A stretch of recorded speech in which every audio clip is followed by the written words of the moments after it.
Alice's Adventures in Wonderland by Lewis Carroll.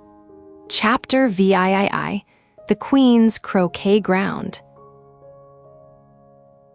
A large rose tree stood near the entrance of the garden. The roses growing on it were white, but there were 3 gardeners at it, busily painting them red. Alice thought this a very curious thing, and she went nearer to watch them. And just as she came up to them, she heard one of them say, "Look out now, 5. Don't go splashing paint over me like that." "I couldn't help it," said 5 in a sulky tone. 7 jogged my elbow. On which 7 looked up and said, "That's right, 5, always lay the blame on others." "You'd better not talk," said 5. "I heard the Queen say only yesterday you deserved to be beheaded." "What for?" said the one who had spoken first. "That's none of your business, too," said 7. "Beheaded, cut the head of." "Yes, it is his business," said 5, "and I'll tell him. It was for bringing the cook tulip roots instead of onions." 7 flung down his brush and had just begun, well, of all the unjust things, when his eye chanced to fall upon Alice. As she stood watching them, and he checked himself suddenly. The others looked round also, and all of them bowed low. "Would you tell me," said Alice a little timidly, "why you are painting those roses?" 5 and 7 said nothing, but looked at 2. 2 began in a low voice, "Why, the fact is, you see, miss, this here ought to have been a red rose tree, and we put a white one in by mistake. And if the Queen was to find it out, we should all have our heads cut off, you know. So you see, miss, we're doing our best afore she comes, too." At this moment 5, who had been anxiously looking across the garden, called out, "The Queen, the Queen." And the 3 gardeners instantly threw themselves flat upon their faces. There was a sound of many footsteps, and Alice looked round, eager to see the Queen.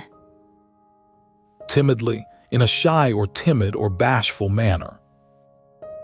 First came 10 soldiers carrying clubs.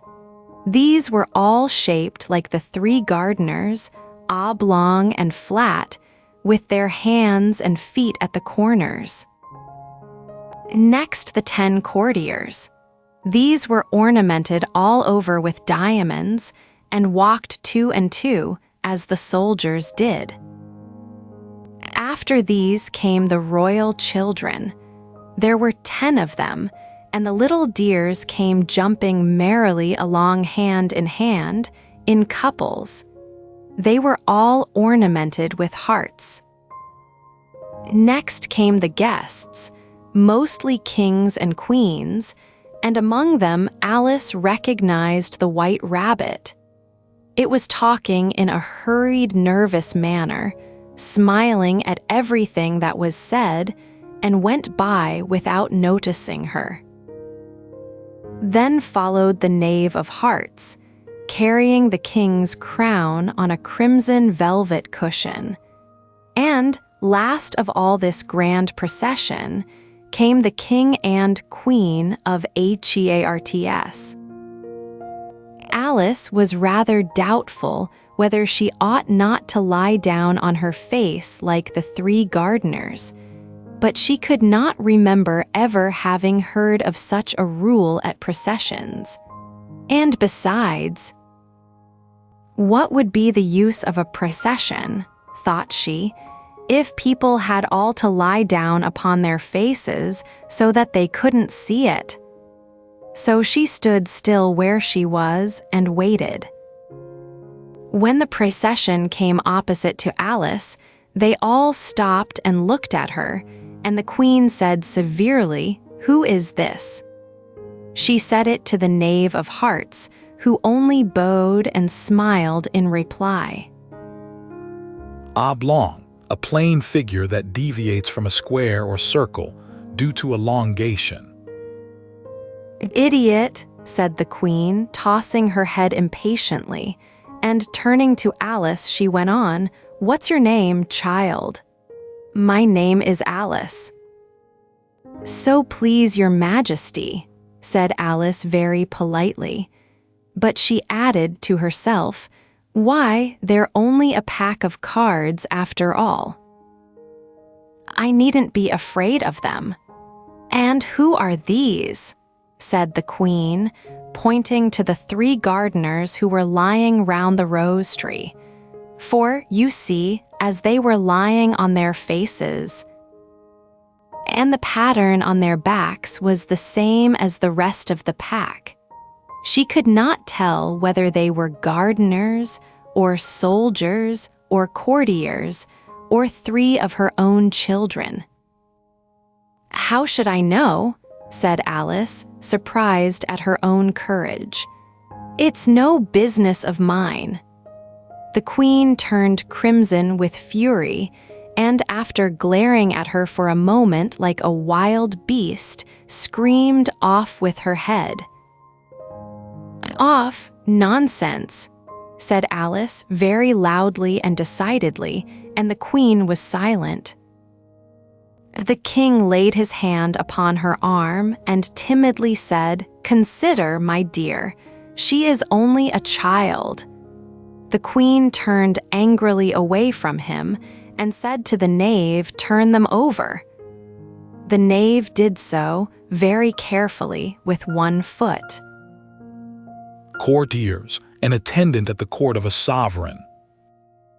"Get up," said the queen in a shrill, loud voice, and the 3 gardeners instantly jumped up and began bowing to the king, the queen, the royal children, and everybody else.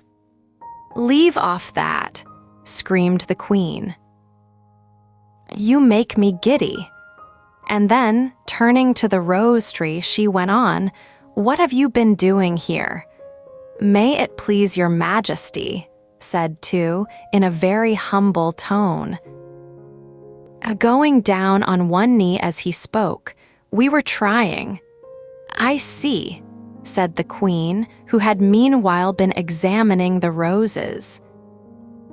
"Off with their heads." And the procession moved on, 3 of the soldiers remaining behind to execute the unfortunate gardeners, who ran to Alice for protection. "You shan't be beheaded," said Alice, and she put them into a large flower pot that stood near. The 3 soldiers wandered about for a minute or 2, looking for them, and then quietly marched off after the others. Shan, a branch of the Thai languages. "Are their heads off?" shouted the queen. "Their heads are gone, if it please your majesty." The soldiers shouted in reply. "That's right," shouted the queen. "Can you play croquet?"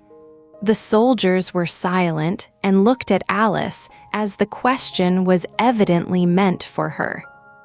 "Come on, then," roared the queen, and Alice joined the procession, wondering very much what would happen next. It's a very fine day," said a timid voice at her side.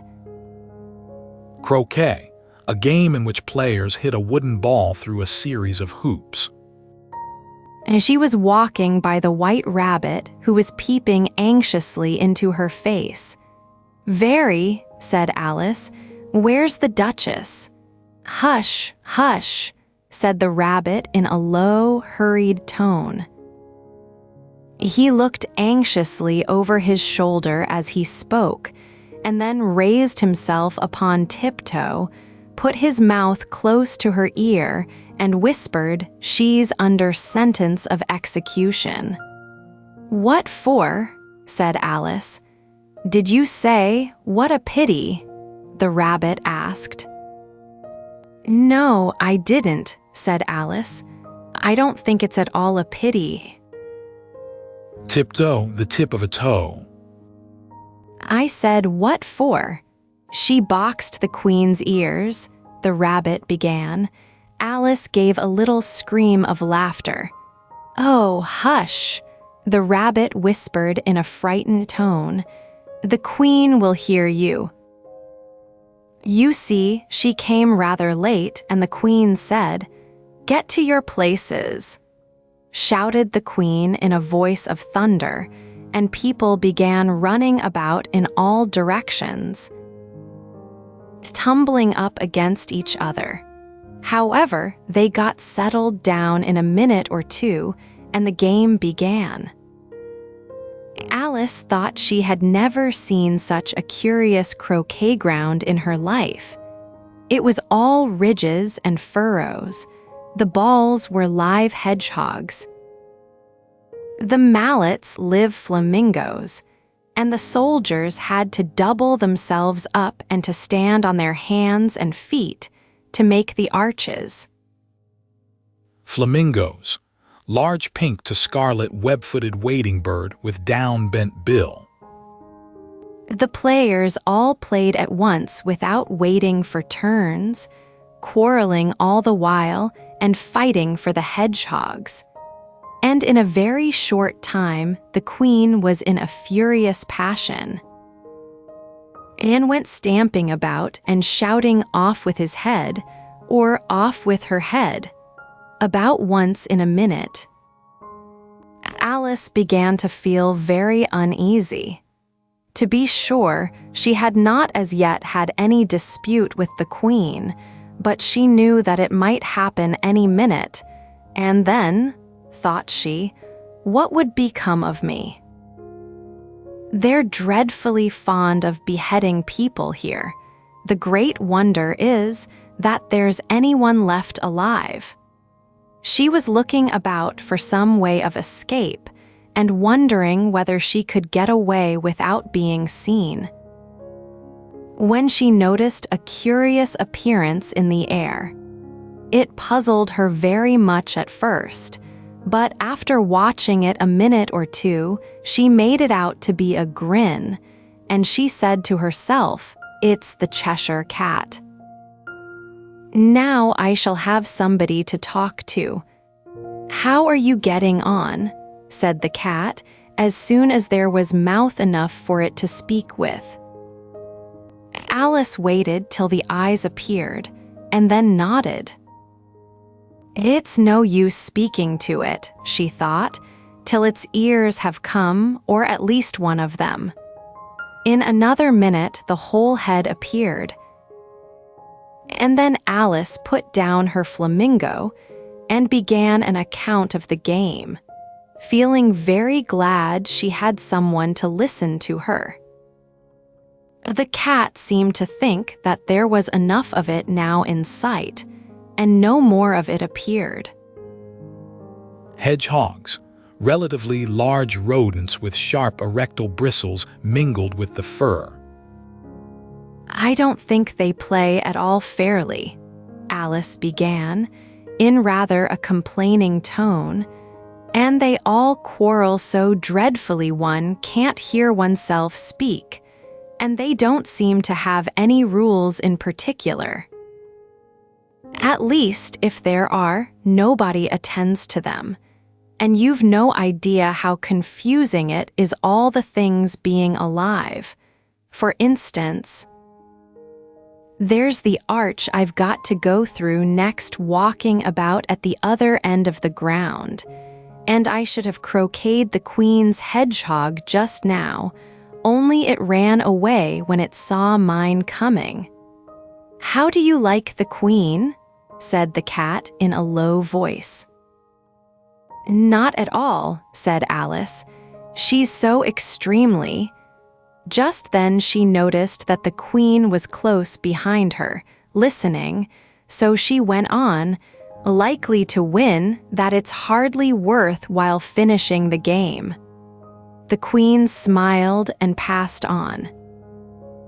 "Who are you talking to?" said the king, going up to Alice and looking at the cat's head with great curiosity. "It's a friend of mine, a Cheshire cat," said Alice. "Allow me to introduce it."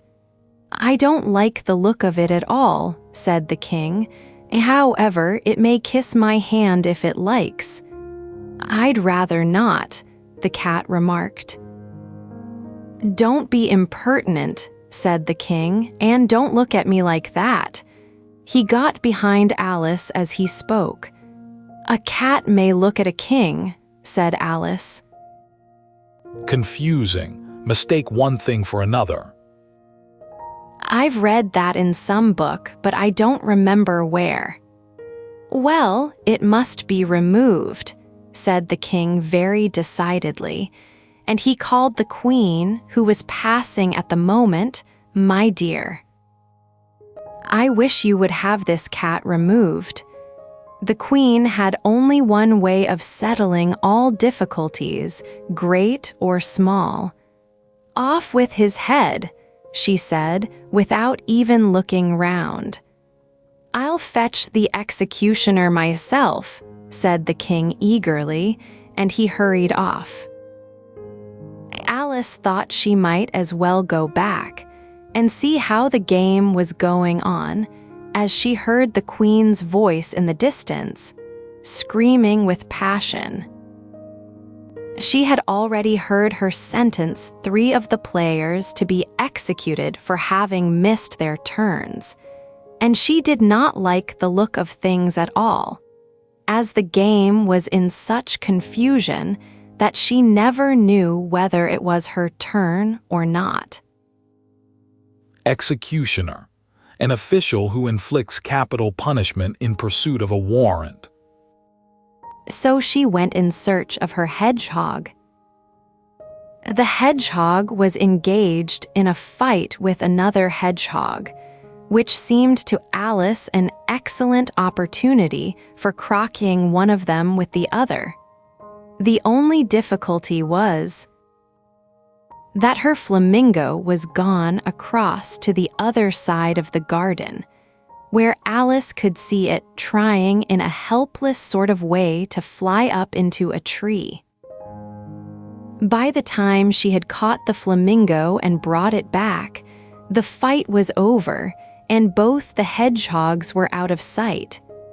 But it doesn't matter much, thought Alice, as all the arches are gone from this side of the ground.